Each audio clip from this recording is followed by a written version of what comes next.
Dès que nous parlons du tabernacle de Dieu, du temple de Dieu, nous nous souvenons qu'il y avait un tabernacle dans l'Ancien Testament.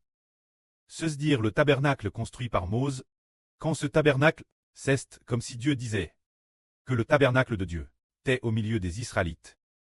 Mais le tabernacle de Dieu, bien que dans l'Ancien Testament, au milieu du peuple d'Israël. Cependant, Dieu n'habitait pas au sein de l'Israël de l'Ancien Testament.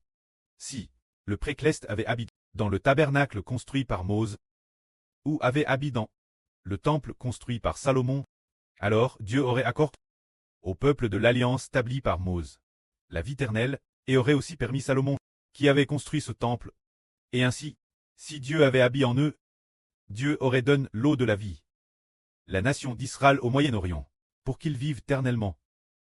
Mais, nous constatons que, bien que le tabernacle de l'Ancien Testament ait été construit, Dieu n'y habitait pas. C'est pourquoi les gens de l'Ancien Testament, bien qu'ils aient tous fait alliance, jusqu'à présent, n'ont pas encore obtenu la vie éternelle. Au contraire, l'avenir. Pendant la période des 1000 ans, ils ressusciteront nouveau, et après leur résurrection, ils auront l'opportunité de connaître la nouvelle alliance.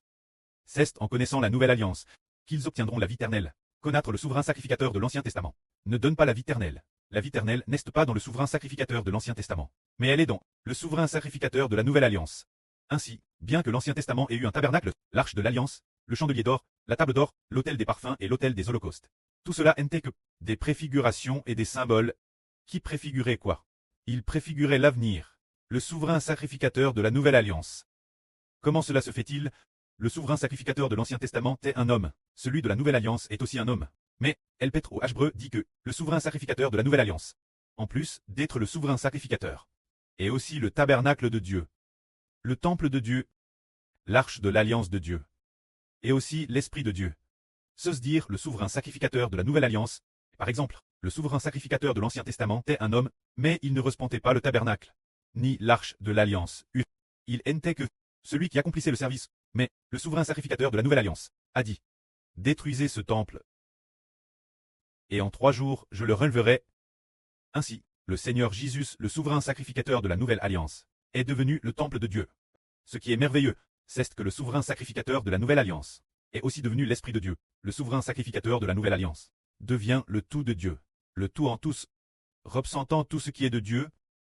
Alors aujourd'hui nous disons que l'Ancien Testament n'était que préfiguration et symbole, et maintenant que le Seigneur Jésus-Christ de la nouvelle alliance est venu, nous laissons tout de c'était pour suivre le Seigneur de presse, et Leimer est sur le point de tout obtenir. Tandis que l'ancienne alliance, maintenant le Seigneur Christ est venu comme grand prêtre de la nouvelle alliance.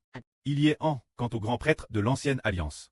Il est dans un tabernacle terrestre. Oh, le grand prêtre de l'ancienne alliance n'a-t-il pas travers le tabernacle terrestre?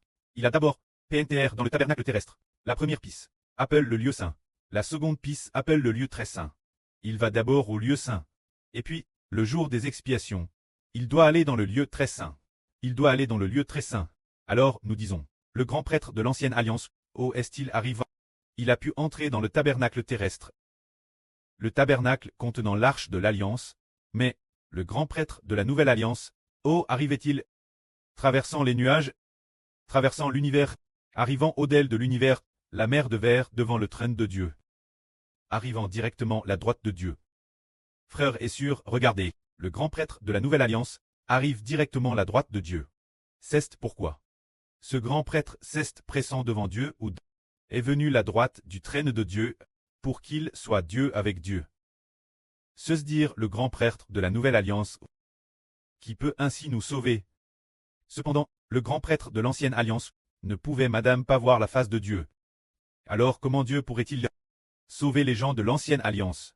Aujourd'hui nous disons, le grand prêtre, se dire, a l'autorité de s'asseoir à la droite de Dieu. Bien SRHBR est assis gauche.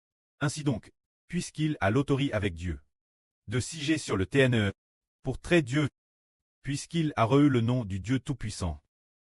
Lorsqu'il est devenu au sens propre, ressuscité des morts. Lorsqu'il est devenu le grand prêtre, frères et sœurs, croyez-vous que puisqu'il pose de la puissance de Dieu, il peut sauver ses propres enfants rachés? Il le peut. Peut-il descendre dans le jour des morts, pour que tous ceux qu'il aime, par une seule parole, ressuscitent d'entre les morts? Certainement, c'est cela. le grand prêtre de la nouvelle alliance, puisqu'il a reçu le nom du Dieu Tout-Puissant, et qu'il siège sur le trône de Dieu.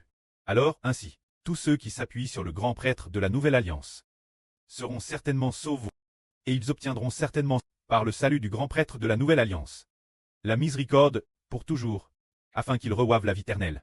Afin qu'ils reçoivent la vie éternelle. Amen.